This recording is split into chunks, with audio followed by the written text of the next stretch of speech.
dengan baik sehingga bisa selamat dari fitnah-fitnah dunia dan juga bisa selamat ketika kita kelak di akhirat. Para santri yang dirahmati Allah Subhanahu wa taala, sebelumnya kita sudah pernah bertemu ya?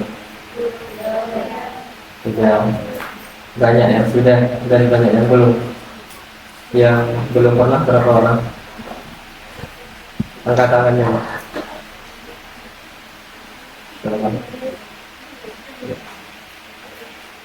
Perkenalkan, nama saya Ari Abi Salman. Karena anak pertama saya namanya Salman. Kenalan dulu Pak ya. Jadi saya dari Jogja asli di Kulon Progo. Nama daerahnya Sentolo, kalau ada yang pernah tahu. Istri satu, alhamdulillah. Ada dua. Terus apalagi kegiatan sekarang masih sibuk kerja, sibuk kuliah, juga ngajar, alhamdulillah.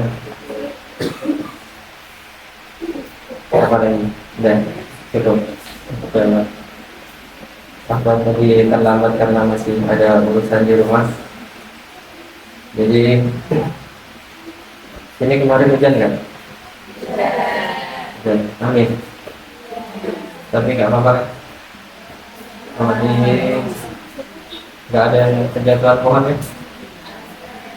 Ada yang kalau di Kulon Progo di dekat rumah itu ada beberapa yang ketiban pohon karena memang masih banyak pohon-pohon besar. Ada kandang juga ketiban pohon, enggak itu warung tetangga di area itu, termasuk warung Pak Di saya juga ketiban pohon. Alhamdulillah semuanya nggak ada yang korban jiwa, cuma kerugian secara material saja. Dan semua itu termasuk takdir dari siapa? Allah Subhanahu wa taala. Jangan sampai kita mencela angin karena sudah apa istilahnya menumbangkan pohon, padahal angin kan hanya ditugaskan oleh Allah Subhanahu wa taala. Iman kita kepada takdir baik dan buruk dari Allah Subhanahu wa taala.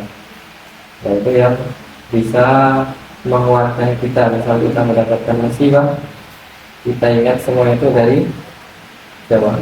Dari Allah Subhanahu wa taala. Baik, mau bahas apa sekarang? Bahas apa ya? Sirah sedikit aja ya. Ada pelajaran sirah nggak di pondok? Ada. Jadi ada banyak hikmah yang bisa kita ambil ketika itu belajar sirah nabawiyah, tarikh dan lain sebagainya. Kenapa? Karena agama Islam ini tidak bisa lepas dari pelajaran sejarah, tidak bisa lepas dari pelajaran sirah nabawiyah. Dengan sirah kita bisa tahu asbabun nuzul sebuah ayat, asbabul wurud sebuah hadis. Jadi kita tidak salah paham di dalam mengartikan atau memaknai sebuah ayat ataupun hadis Nabi Sallallahu Alaihi Wasallam. Nah, di dalam sirah itu ada pembahasan juga yang namanya fiqh sirah. Itu membahas tentang hikmah-hikmah kenapa terjadinya sesuatu, kenapa terjadinya sebuah peristiwa. Contohnya adalah ketika Nabi alaihi salatu wassalam itu dilahirkan, beliau dalam keadaan yatim. Yatim itu apa? Tidak mempunyai bapak. Bapaknya sudah meninggal ketika dalam kandungan. Ini apa? Ini ternyata para ulama menjelaskan itu termasuk bantahan terhadap orang-orang yang tidak mau percaya dengan Islam. Contohnya orang-orang kafir itu, mereka mengatakan bahwa kalau seandainya punya ayah berarti itu hanya ajaran dari bapaknya. Ya. Ternyata Allah sudah jauh mempersiapkan jawaban tersebut sebelum Nabi alaihi salatu wasallam itu dilahirkan. Contoh yang lain adalah Nabi alaihi salatu wasallam tidak bisa baca dan tulis. Apa namanya? Ummi. Nabi itu termasuk ummi, tidak bisa baca dan tulis. Kalau bisa baca tulis, tinggal dikatakan saja bahwa Muhammad itu telah belajar dari kitab-kitab terdahulu. Padahal Nabi tidak bisa baca. Itu termasuk bagaimana menjaga kemurnian yang akan diturunkan kepada Nabi kita Muhammad SAW berupa ajaran Al-Quran yang itu memang tidak ada bantahan sama sekali, tidak ada yang bisa membantahnya. Dan juga Nabi alaihi salatu wasallam itu pernah ketika masih bayi setelah dilahirkan, dia tidak dididik, tidak diasuh di tempat kelahirannya. Nabi lahir di mana? Nabi kita lahir di mana? Di Mekah. Mekah itu pusat kota ya, tempat ibu kota, tempat banyaknya transaksi perdagangan, banyaknya keramaian. Tapi Nabi alaihi salatu wasallam tidak diasuh ketika setelah lahir itu di daerahnya sendiri. Di bawah mana? Ke pelosok desa. Siapa yang menyusui Nabi alaihi salatu wasallam? Halimah.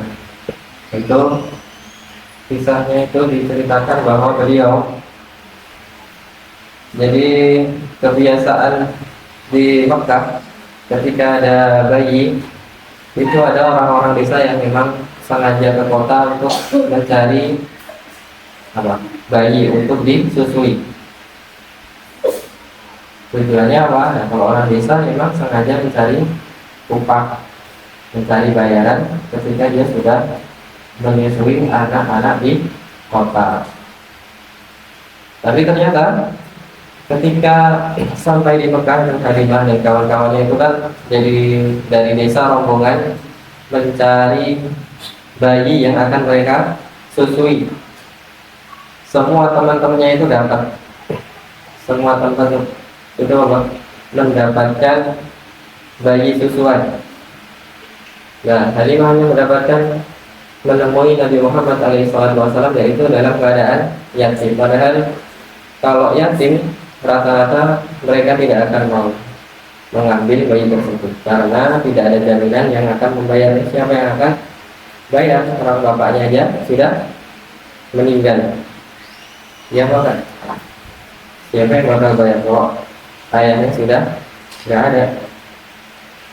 Makanya akhirnya Halimah itu mencari bayi yang lain, namun ternyata juga tidak ditemukan. Mau nggak mau beliau hanya mengambil Nabi kita Muhammad alaihi salatu wassalam. Dan Halimah itu juga dikisahkan bahwa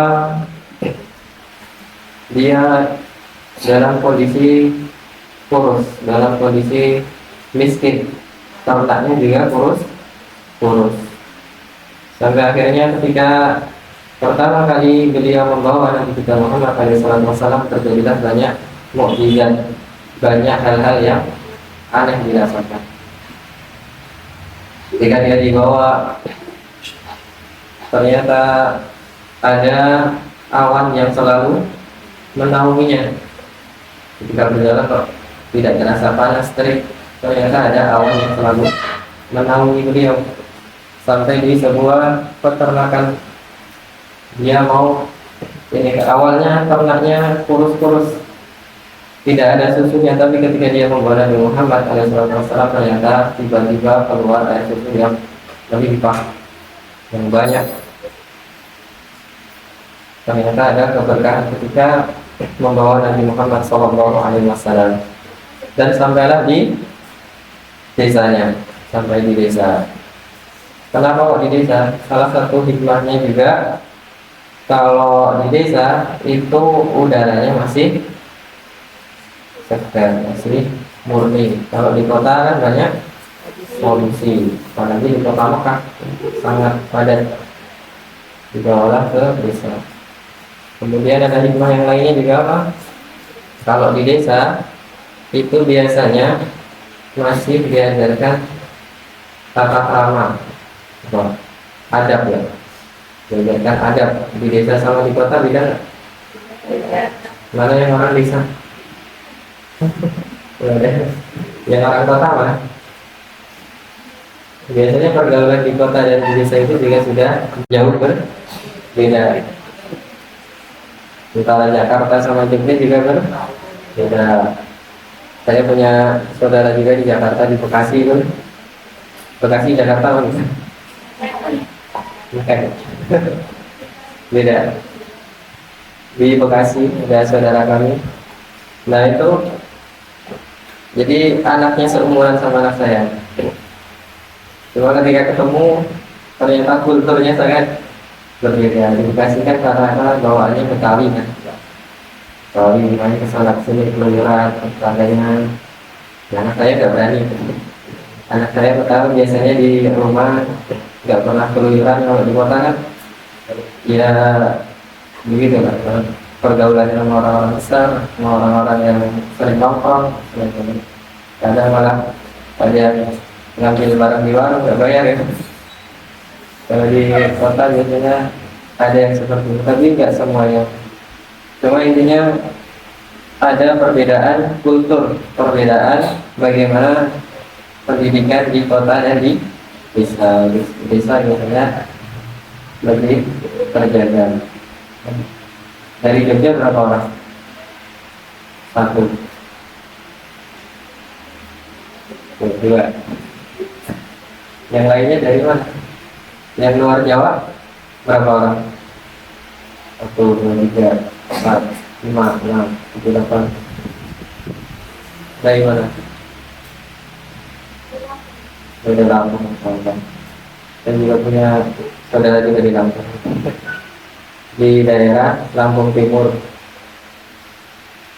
Tuh, jadi ibu mertua di sana sama adik ipar. Kalau di Lampung itu masih desa atau udah kota? Betul ya. Nah, jadi itu tadi ada beberapa keuntungan ketika itu tinggal di desa. Salah satunya adalah dari udaranya masih bersih, kemudian juga biasanya diajari dengan tata krama atau adab-adab ketika di desa. Bahkan kalau di Jogja ini aja ada orang lewat kita biasanya apa namanya menganggukkan kepala. Kalau di Jakarta ada nggak? Nggak ada ya.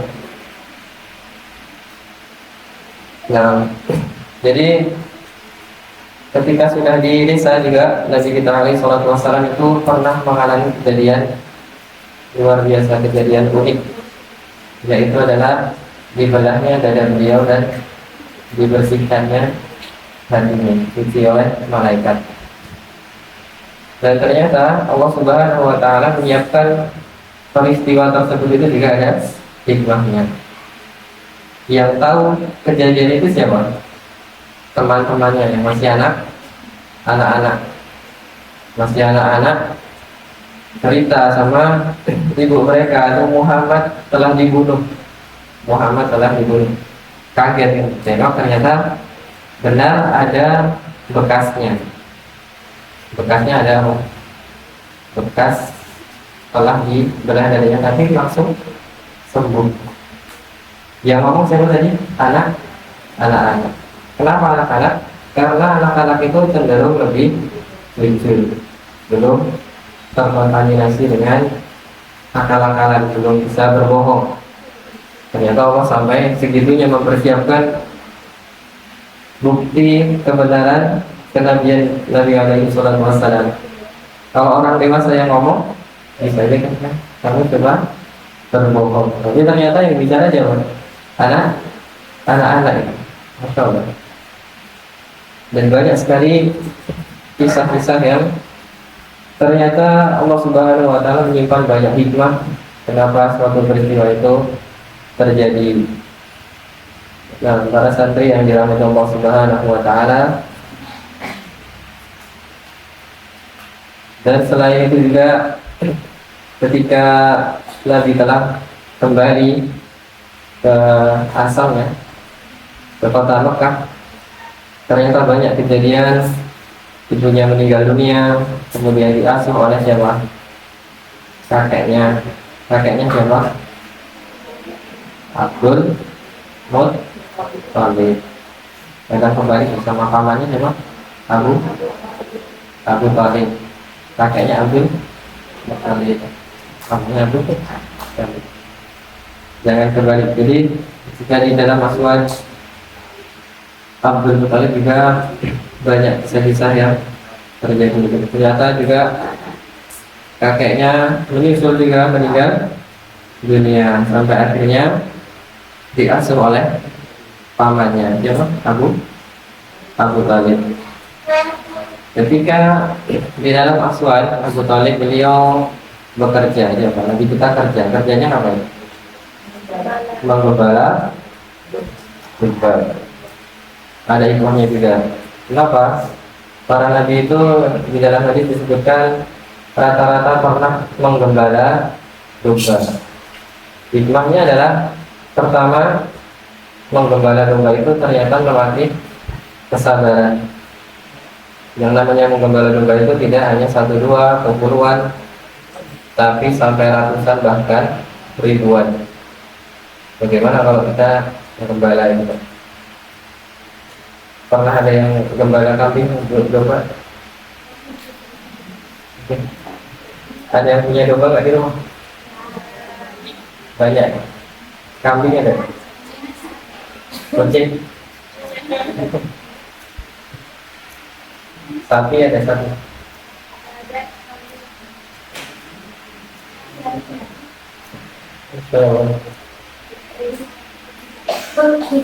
Di antara hikmahnya, ketika Nabi alaihi salatu wassalam menggembala domba, ternyata itu melatih kesabaran dan juga melatih bagaimana cara kepemimpinan. Kenapa? Karena tahu bagaimana caranya mengatur bahkan makhluk yang tidak mempunyai akal. Dan banyak ternyata di antara nabi kita itu juga para penggembala. Dan ketika Nabi alaihi salatu wassalam itu bekerja, tadi apa? Penggembala domba. Yang namanya penggembala domba itu pasti capek, pasti lelah. Suatu ketika pernah Nabi alaihi salatu wassalam itu penasaran dan diajak kawan-kawannya untuk menghadiri sebuah sekarang orkes ya, dan juga ada konser karena ada hajatan besar.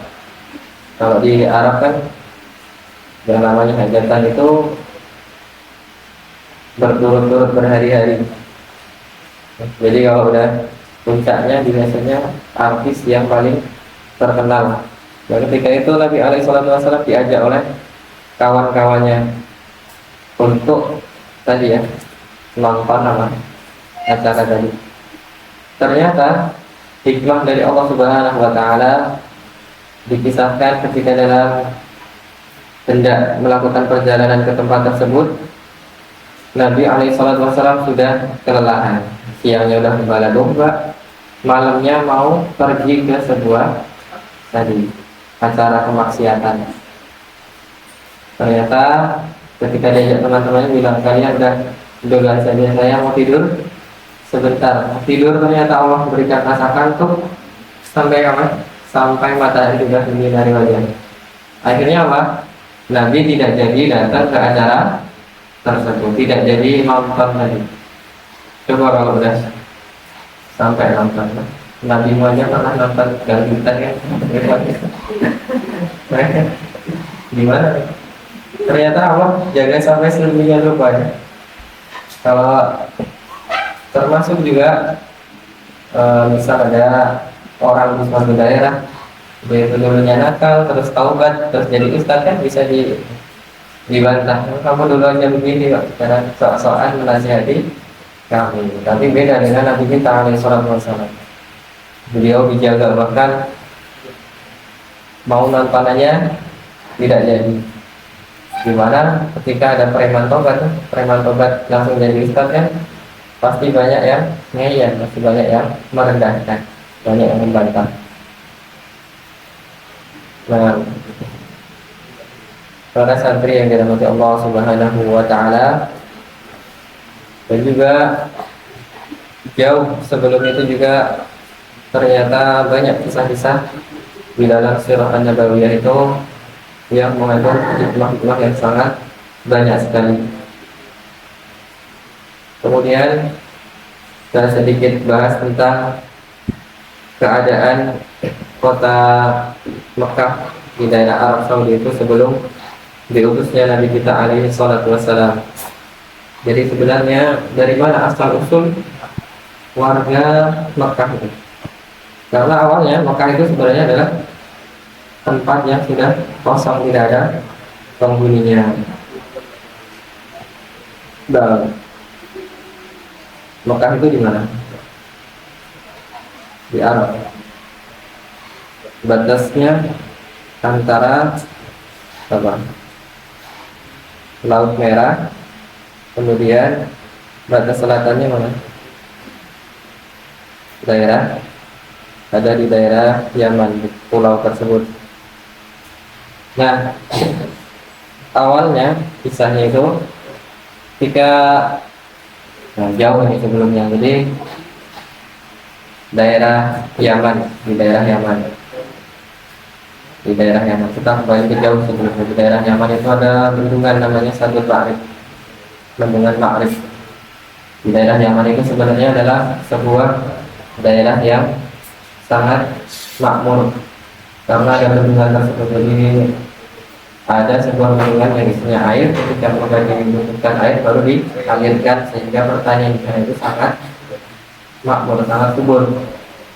Bahkan di dalam Al-Quran juga disebutkan ketika ada seekor burung terbang ke daerah Yaman, mengisahkan kepada siapa? Nabi Sulaiman alaihi salam. Ada sebuah kerajaan yang makmur dipimpin oleh seorang ratu bernama Balqis. Itu saking makmurnya negara tersebut diabadikan oleh Allah Subhanahu wa taala. Ada yang namanya Balqis.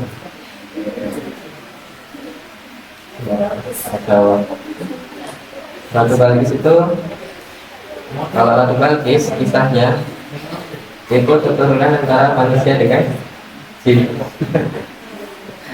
Jadi antara jin dan manusia ketemu dengan Nabi Sulaiman yang punya pasukan juga dari jin. Kacau. Akhirnya mereka bersatu. Jadi di negeri Yaman itu negeri yang sangat makmur, sangat subur. Namun suatu ketika Allah Subhanahu wa taala menurunkan azabnya karena penduduknya sudah mulai meninggalkan ajaran yang benar, ajaran yang lurus. Akhirnya Allah Subhanahu wa taala mengutus tikus-tikus besar menggerogoti bendungan tersebut, dan hancurlah bendungan tersebut. Akhirnya airnya semuanya tumpah sampai katanya banjir itu sampai ke daerah Mekah katanya. Iya, wallahu a'lam. Karena jaraknya ratusan kilo sampai kena banjir dari Yaman. Dan dari situ, karena bendungannya sudah hancur, banyaklah penduduk itu mencari negeri lain untuk mencari tempat yang subur, tempat yang banyak makanan. Ada yang pergi ke negeri Syam, ada yang sampai ke Makkah. Negeri Syam di Palestina. Baldatun, Thayyibatun, Marokun, Marokun. Termasuk negeri yang diberkahi Allah Subhanahu wa Ta'ala. Itu kalau diceritain lagi nanti ada kaitannya dengan orang-orang Yahudi. Kenapa orang Yahudi bisa sampai ke negeri Syam menjajah negeri Palestina? Padahal orang Yahudi itu bukan asli sana. Nah, kembali lagi kita ke negeri Yaman. Jadi ada yang berpencar, ada yang ke Madinah, ada yang ke Mekah dan negara-negara yang lain. Dan salah satu kabilah yang sampai ke negeri Madinah itu adalah orang-orang yang kelak disebut sebagai kaum Ansor. Sebagai kaum Ansor. Tapi ternyata di negeri Madinah sudah ada bangsa-bangsa Yahudi terlebih dahulu, yang mereka sering mengadu domba kaum tersebut. Kaum Ansor diadu domba. Dan setahu saya ada chef keturunan dari Madinah, Ali Jaber ya. Kenal di mana? Kalau dia itu berarti keturunan dari Madinah dan juga kalau tadi lagi keturunan dari negeri Yaman. Ciri-cirinya orangnya memang sangat santun-santun ya, dan akhlak beliau sangat santun. Wallahu ta'ala.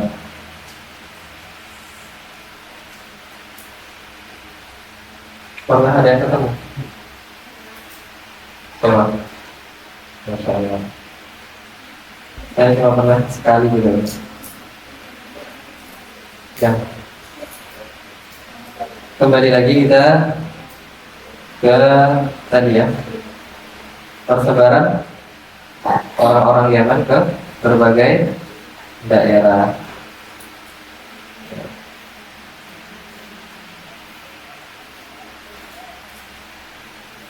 Jadi sampai di Madinah pun terbagilah beberapa kabilah.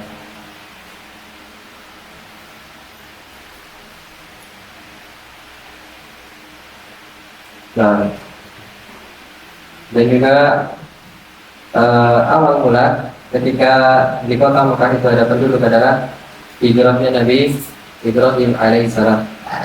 Beda, jadi beda. Kalau Nabi Ibrahim dari mana? Dari Irak ya, dari Babilonia. Itu beliau diberitakan Allah Subhanahu wa Ta'ala untuk pindah ke daerah atau membawa anak dan istrinya ke Mekah. Namun sebelumnya Nabi Ibrahim itu sebenarnya dari daerah Irak. Sebelum ke Mekah, Nabi Ibrahim alaihissalam itu pergi dulu ke daerah Mesir. Daerah Mesir. Ketika itu beliau dengan istrinya, siapa namanya? Siapa? Istri Nabi Ibrahim siapa? Yang satu namanya Hajar. Satunya siapa? Sarah. Yang istri pertama siapa? Sarah. Nah, Sarah pergi ke daerah Mesir. Di sana itu ternyata ada raja yang kejam. Ada raja kejam. Ketika ada wanita masuk ke daerah situ, mau meskipun itu istri orang lain, maka diminta oleh raja untuk ditangkap di bawah kerajaan. Karena emang rajanya begitu, ada wanita ditarik kerajaan, diminta. Akhirnya dibawalah Nabi Ibrahim alaihissalam bersama istrinya itu tertangkap prajurit kerajaan dan dibawa ke kerajaan. Padahal sebelumnya sudah ditanya sama prajurit tersebut, kamu dengan siapa? Nabi Ibrahim jawab, siapa? Dia adalah saudariku. Jadi tidak menyebutkan istri. Kalau disebut istri sudah langsung diambil. Namun prajuritnya tidak mau percaya. Akhirnya tetap dibawa. Padahal kita bilang bahwa itu adalah adik saya harus saudara, saya dibawalah ke hadapan raja yang kejam tersebut, raja yang jahat tersebut. Ketika berhadapan dengan raja tersebut, ingin dipegang, istri Nabi Ibrahim ingin dipegang, Sarah ingin dipegang oleh siapa? Raja tersebut. Namun apa yang terjadi? Sarah berdoa dan akhirnya raja tersebut jadi tiba-tiba tidak bisa bergerak. Tiba-tiba badannya stroke mendadak. Kok bisa begitu? Akhirnya rajanya kaget. Jangan-jangan ini tukang sihir. Akhirnya lepaskan. Akhirnya dilepaskan itu dulu. Akhirnya bisa pulih kembali raja tersebut. Masih penasaran, pengen dipegang lagi. Akhirnya apa? Badannya nggak bisa berjalan sampai beberapa kali, kalau nggak salah sampai 4 kali sampai seperti itu. Akhirnya rajanya menyerah, terus dikembalikan. Diusir sama wazirnya bilang dia itu kan sihir, dilepaskan lagi. Sama dikasih hadiah. Hadiahnya apa? Berupa budak. Budaknya namanya Hajar. Akhirnya dibawalah oleh Nabi Ibrahim alaihi salam. Dan itu akhirnya dinikahi dan menjadi istri yang nomor 2. Dan setelah itu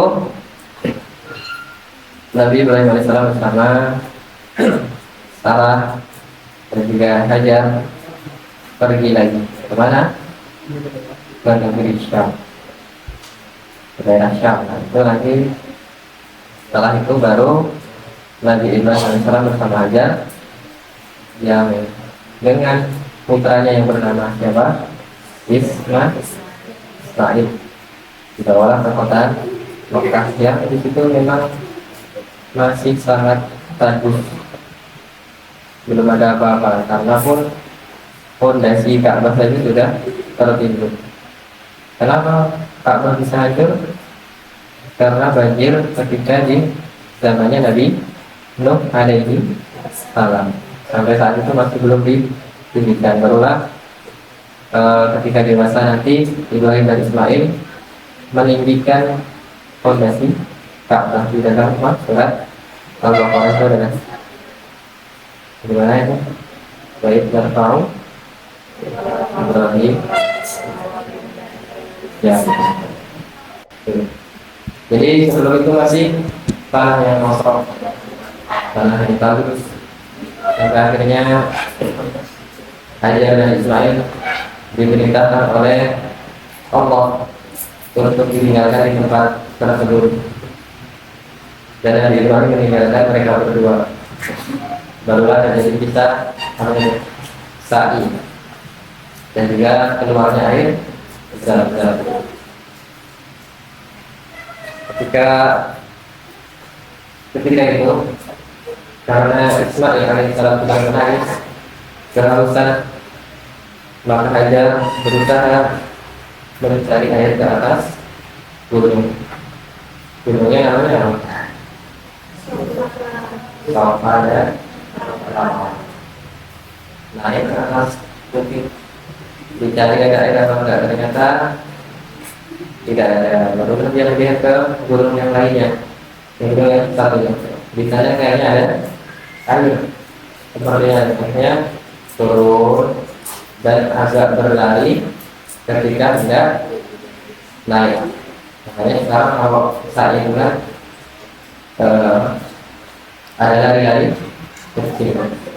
Jadi itu mencatatnya Hajar ketika dia sedang naik lagi, ternyata tidak ada ya. Lihat di gunung terlihat kok kayaknya ada air. Karena kalau di gunung itu ada namanya batang organik ya. Jadi kalau kelihatan jauh panas, kelihatan seperti ada air. Lalu bolak-balik ternyata sampai berapa kali? 7 kali. 7-nya itu bolak-balik 1 2 bolak-balik. Jadi dari total ada 1, balik lagi 2, 3, 4, 5, 6, 7. Bukan bolak-balik. Kalau nanti saya sampai 14 dan sampai. Dan sekarang di sana pun bukan seperti itu ya, tempatnya udah enak, udah di dalam kayak di dalam gedung, bahkan ada lampunya ya. Terakhir lihatnya ada lampu hijau, ada lampu merah, juga ada lampu hijau, jalan lari-lari, tidak seperti bayangan ternyata ada dulu di atas pasir lari-lari, sekarang ya di dalam ruangan. Dan hikmahnya apa? Allah Subhanahu wa Ta'ala menjadikan usahanya tersebut sebagai amal ibadah bahkan sampai hari kiamat. Kita bisa ambil pelajaran kalau kita ingin berbuat baik, ya udah berbuat baik, nggak usah mikir-mikir. Kalau kita ikhlas, ternyata kadang-kadang hal tersebut menjadi amal jariah bagi kita. Contoh oleh banyak orang, kita mau ngapain misalnya, mau ngapain sholat tahajud di asrama sendirian, ternyata dia lihat temennya ikut-ikutan, temennya ikut-ikutan, ternyata sampai pulang ke rumahnya juga melakukan hal tersebut. Keluarganya dia lihat, akhirnya diikutin sampai ke anak keturunannya, terus akhirnya dia dapat pahala jariah gara-gara dia tahajud di asrama. Siapa? Semuanya. Jadi banyak hal-hal kebaikan itu kita niatkan ikhlas karena Allah Subhanahu wa Ta'ala, kadang-kadang bisa menjadi amal jariah tanpa kita sadari. Termasuk kita ketika sudah nanti pulang ke tempat masing-masing, ada anak-anak belajar, ada yang kita tinggal pengen punya pondok pesantren sendiri, yang mana? Satu, yang lain dua, yang lagi-lagi semua jadi laki ya insya Allah. Ada laki ya gitu. Jadi tadi berapa? Dua orang. Yang lain jadi apa? Jadi kesana jadi mana dia?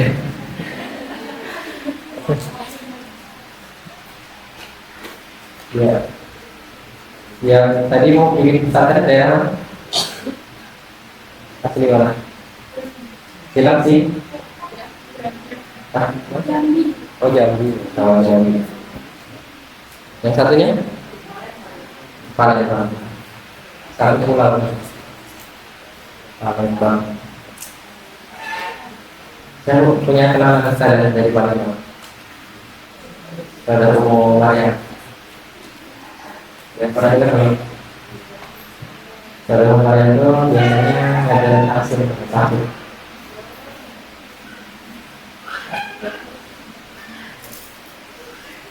Baik, kembali lagi tadi sampai mana teman? Sampai sa'i tadi ya, sa'i ulang-ulang 7 kali. Akhirnya Hajar turun, ternyata Ismail itu di dekatnya keluar apa? Air. Itu juga ada beberapa versi yang pernah saya sampaikan itu. Pertama ada menyebutkan ilana apa? Di bahasa Jawa itu tidak ada. Pakai kaki kan? Iya, ternyata kan pakai kaki. Dikatakan pakai kaki. Terus keluar air. Ada versi lain itu adalah 3 kan kakinya onta Nabi di depan. Ada lagi dalam pembahasan saya malah malaikat. Jadi ada beberapa versi ya, beberapa hal tentang hal tersebut. Intinya saya dalam sudah itu ada. Dari situ ketika ada air, ada tanda-tanda kehidupan, maka itu di atasnya biasanya ada burung yang terbang dari jauhan. Dan ternyata ada kabilah yang dari yang hijrah tadi melihat burung yang muter-muter tadi. Ya, berarti ada tanda-tanda kehidupan. Akhirnya orang-orang ada yang ke tempat tersebut. Ternyata dipenuhi di situ ada sumber air. Meminta izin kepada Hajar, bolehkah kami untuk tinggal bersama Kalian akhirnya dibangunlah tenda-tenda perkemahan sampai akhirnya terjadi populasi. Ada penduduk baru di daerah Mekah tersebut. Jadi ternyata penduduk Mekah itu bukan asli dari Mekah, dari Mesir, yaitu siapa tadi? Hajar dan anaknya Ismail alaihi salam, dan juga orang-orang dari Yaman. Nah, itu barulah terjadi populasi penduduk. Seiring berjalannya waktu, akhirnya Ismail pun tumbuh dewasa dan dinikahkan dengan salah satu kepala suku dari Yaman. Dinikahkan dan mereka berkeluarga. Setelah berkeluarga, ada perintah dari Allah Subhanahu wa Ta'ala kepada Nabi Ibrahim alaihi salam. Untuk apa? Untuk menjenguk Ismail yang di mana? Di Mekah tadi. Datanglah Ibrahim alaihissalam ke kota Mekah, dicari rumahnya. Ternyata Nabi Ismail itu sedang di luar rumah, sedang pergi. Yang ada di rumah siapa? Istrinya. Tanyalah oleh Ibrahim, bagaimana dengan kehidupan kalian selama ini? Istrinya menjawab apa? Istrinya mengeluh, kami serba kekurangan, begini dan begini. Istrinya mengeluh, istrinya keluar semua. Akhirnya Nabi Ibrahim alaihissalam tidak pulang kembali dan berpesan tolong sampaikan kepada suami Ismail untuk mengganti palang pintu rumahnya. Akhirnya Nabi Ibrahim pulang. Setelah beberapa waktu, akhirnya Ismail pulang lagi ke rumah yang bertemu dengan istrinya. Diceritakan tadi ada tamu begini dan begini istrinya ini. Ismail sudah paham. Kemudian apa yang dia katakan? Disuruh untuk ganti pintu. Ternyata apa maksudnya? Maksud Nabi Ibrahim alaihissalam adalah untuk menceraikan istrinya. Ternyata ada kode. Kodenya suruh ganti istri. Istrinya langsung diceraikan waktu itu juga. Insyaallah ya. Akhirnya diceraikan dan Ismail pun menikah lagi dengan wanita yang lain. Ada perintah lagi, Nabi Ibrahim diperintahkan untuk ke Mekah lagi. Untuk apa? Nah, ini yang kedua ini juga bertemu lagi. Ternyata di rumahnya kosong, hanya ada istrinya. Ditanya lagi, gimana kehidupan kalian selama ini? Diceritakan alhamdulillah serba kecukupan, dan intinya bersyukur dengan keadaan keluarganya. Kemudian Nabi Ibrahim alaihissalam berpesan supaya untuk menguatkan pintunya. Nah, maksudnya apa? Mempertahankan istrinya. Jadi yang Ismail pulang dan bergaul tadi yang kamu begini begini, kesannya buruk untuk menguatkan atau mengencangkan, mengokohkan pintu rumahnya. Jadi Ismail pun paham untuk mempertahankan istrinya tersebut. Pelajarannya apa? Jadi istri jangan suka saya pengen nikah bentar lagi. Ada nggak? Siapa? Siapa yang mau nikah bentar lagi? Insya Allah. Lagi-lagi. Intinya apa?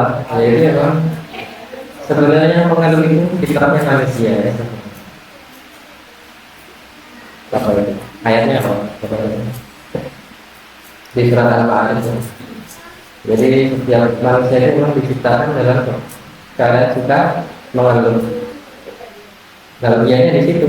Kalau ada yang tahan tidak mengeluh dan bersyukur, berarti dia kan melewati ujiannya sebagai fitrah, sebagai manusia. Jadi karena ada artinya tidak mengeluh. Dan yang paling banyak mengeluh itu biasanya wanita ini. Biasanya kalau belum apa-apa udah curhat dulu ya. Ketemu-temunya juga beda. Makanya kita kalau bisa mendengar keluhannya, ya jangan mengeluh pada manusia, mengeluh pada siapa? Asyur-asyur ini Allah. Dan kita mengeluh kepada Allah Subhanahu wa Ta'ala. Ketika itu ya, istri kami siapa? Aisyah ya. Jadi minta kalau berdiri dengan salah itu gimana? Pernah itu belum? Beliau hanya mengaku kepada Allah. Nabi Muhammad itu sampai ragu-ragu gitu kan. Akhirnya mengaku kepada Allah Subhanahu wa Ta'ala. Sampai akhirnya yang jawab langsung ya Pak. Allah itu kan ayat Al-Quran. Tuh ya. Jadi disiapkan dan menikah ya. Yang lagi secara mental dan perempuan jaga mulutnya supaya tidak banyak mengeluh karena ada ancamannya sendiri. Jadi lagi salah ketika sholat ini lagi berubah apa isinya banyak di antara berbicara dari kita. Jadi kita kenapa? Karena mereka banyak yang kufur terhadap suaminya. Yaitu dalam hubungan itu banyak sedekah. Banyak sedekah ketika nanti itu berkhutbah sholat Id. Karena banyak yang kufur terhadap suaminya. Kadang-kadang perempuan itu berdoa ya Allah. Berikan pada imamnya itu dalam ini. Karena ada imamnya malah ini, kalau yang dibuka, hati-hati ya. Makanya Nabi Muhammad SAW mengatakan, kalau itu tidak ini adalah yang paling baik terhadap keluarga, termasuk laki-laki. Usia yang sama pada laki-laki itu tentunya sudah menikah. Jadi kalau sekarang kelihatannya orang sabar, soleh, sudah banyak nikah, dan dia sudah menikah ini baru dites ini. Saya juga baru merasakan setelah nikah. Saya dulu dikatakan orang kata orang, saya lebih biasa. Ketika nikah, baru belajar marah. Karena banyak faktor-faktor ya di luar juga, di luar dulu juga. Kalau kita nikah, kita banyak begini dan begini ternyata juga setelah menikah banyak hal-hal yang tidak dijaga dulu. Entah anak-anak dari istrinya yang tidak kemana, banyak sekali. Karena rata-rata memang hal-hal ini dicatat ya kalau kalian menikah nanti supaya bisa mengantisipasi hal-hal buruk, supaya tidak ada yang pecah dan hancur kompor terbang. Yang pertama urusan perut suami, belajar masak. Yang ibu belajar masak, menyiapkan perut suaminya. Kalau udah lapar, jawabannya itu pengen. Saya juga kemarin belum lapar. Kemarin sama teman-teman.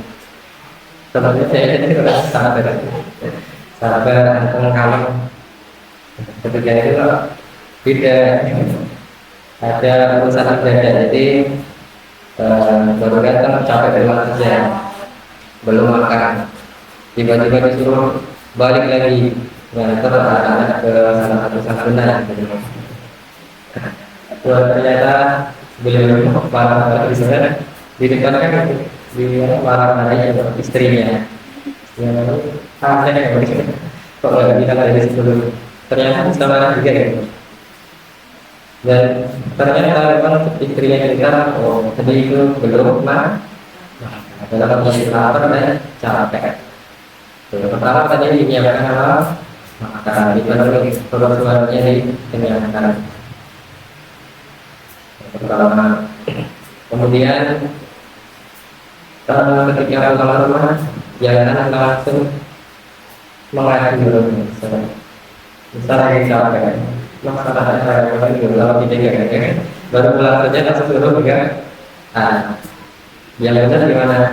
Kita belajar dari istri Nabi Khadijah. Khadijah ketika Nabi SAW baru mendapatkan wahyu pertama, gimana keadaannya? Gimana? Badannya menggigil ketakutannya. Bukan itu. Kamu kenapa mas digigil? Kan nggak begitu kan? Baru mulai kan banyak interogasi ini kayak masuk ke kantor polisi ya. Baru kamu kenapa kamu begini? Cerita dulu sama saya. Kalau ada karena kata-kata begitu. Tapi biasanya ketika langsung diadukan selimut, ditenangkan. Kalau sudah datang baru ditanya. Ketika besok suami anak kita sekali datang yang bisa dulu. Disiapkan airnya, disiapkan bajunya, jadinya dengan pelayanan yang terbaik dari suaminya. Jadi insya Allah suaminya udah tenang baru diajak ngobrol diajak tadi gimana kerjanya, baru kalau udah suaminya cerita gantian cerita mengeluh keadaan di rumah. Jadi kemana dulu tadi anaknya begini baru bukan insya Allah nanti ada komunikasi yang terjadi dengan baik. Gak ada baru pulang sampai baru mau mati tidak kendalanya maksudnya soalnya pegang mas saya sampai akhirnya masih dua-duanya bisa terjadi dan baru datang. Nah, selanjutnya yang ketiga adalah kebutuhan bahwa perlu yang pentingnya bahwa kenapa? Karena laki-laki itu di luar rumah mereka itu kadang melihat hal-hal yang menimbulkan syahwat. Kita tidak bisa menyadari mau diomelin ini apa namanya di jalan orang pakai bajunya seperti apa kita nggak bisa atur. Mata suaminya lagi memandang kita kita motor berbanyak kayak salah banget. Akhirnya tidak pulang rumah malah di omelin. Jadinya ada tekanan batin bagi suaminya. Ada juga misalnya sahabat yang tekanan tersebut ketika saya namanya lupa ya. Intinya kisah tersebut anaknya meninggal dunia. Anaknya meninggal dunia. Yang pertama adalah yang kalah suaminya sedang pergi. Baru ketika pulang tidak langsung dikabarin mas anak meninggal dunia. Ternyata tidak seperti itu. Yang dilakukan pertama apa? Disiapkan tadi, disambut, disiapkan makan, disiapkan mandi, bahkan sampai mereka melakukan hubungan suami istri. Setelah selesai semua baru diceritakan. Suatu anak kita telah meninggal dunia. Sampai segitunya seorang istri yang soleh itu menjaga hal tersebut supaya suaminya sudah terpenuhi segala kebutuhannya. Akhirnya perlu dikatakan ternyata semua dan bisa menerima hal tersebut dengan baik. Dan ternyata Allah Subhanahu wa Ta'ala di mana tersebut karena hubungan suami istri adalah melahirkan keturunan yang lebih baik dari anaknya sebelumnya. Dan jadi kebutuhannya adalah berapa itu? Sudah tiga ya? Satu maka dua satu tiga kebutuhan atau kebutuhan ini. Karena seorang seorang laki mau jadi ustaz, mau jadi kiai, yang namanya syahwat itu tidak bisa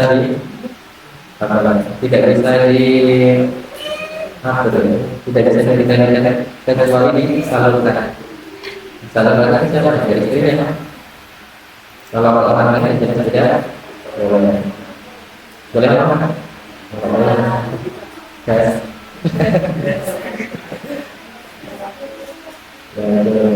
jadi ya karena orang yang ada ini memang seperti itu, makanya ada syariat wanita itu diperintahkan atau tidak bisa memakai hijab, memakai pakaian yang tertutup aurat. Kita dari mana? Titik kita Allah wanita macam dari mana? Itu harus sampai ujung kaki. Baca. Ada yang bilang Allah, ada ya. Bukan bermadzhab Syafi'i yaitu Allah. Kalau itu mana lain ya, bukan kaki wanita. Kaki wanita yang Allah yang mana?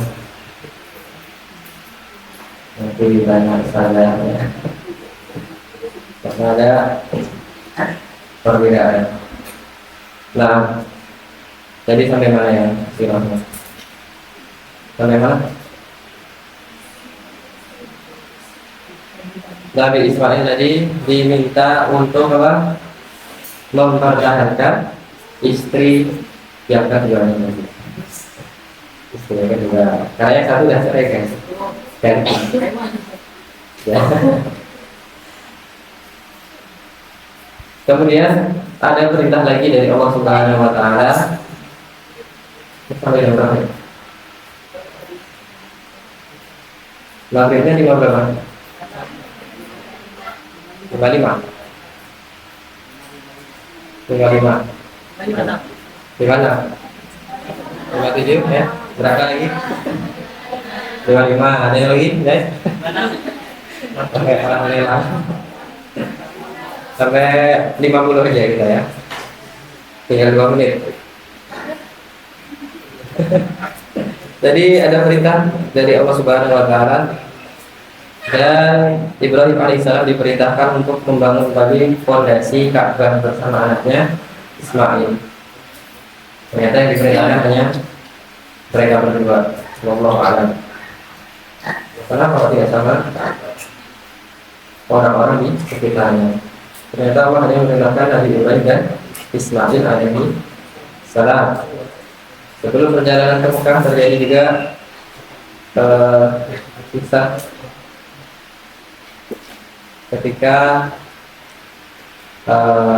tidak disembelih juga ini ya, tidak disembelih. Ternyata Allah ganti dengan seekor domba. Kemudian ada perintah dari Allah untuk meninggikan fondasi Ka'bah. Meninggikan fondasi Ka'bah. Ternyata ketika meninggikan fondasi Ka'bah, Nabi Ibrahim alaihissalam sering ke sebuah tempat yang sekarang disebut sebagai Maqam Ibrahim. Karena bekas kaki Nabi Ibrahim alaihissalam.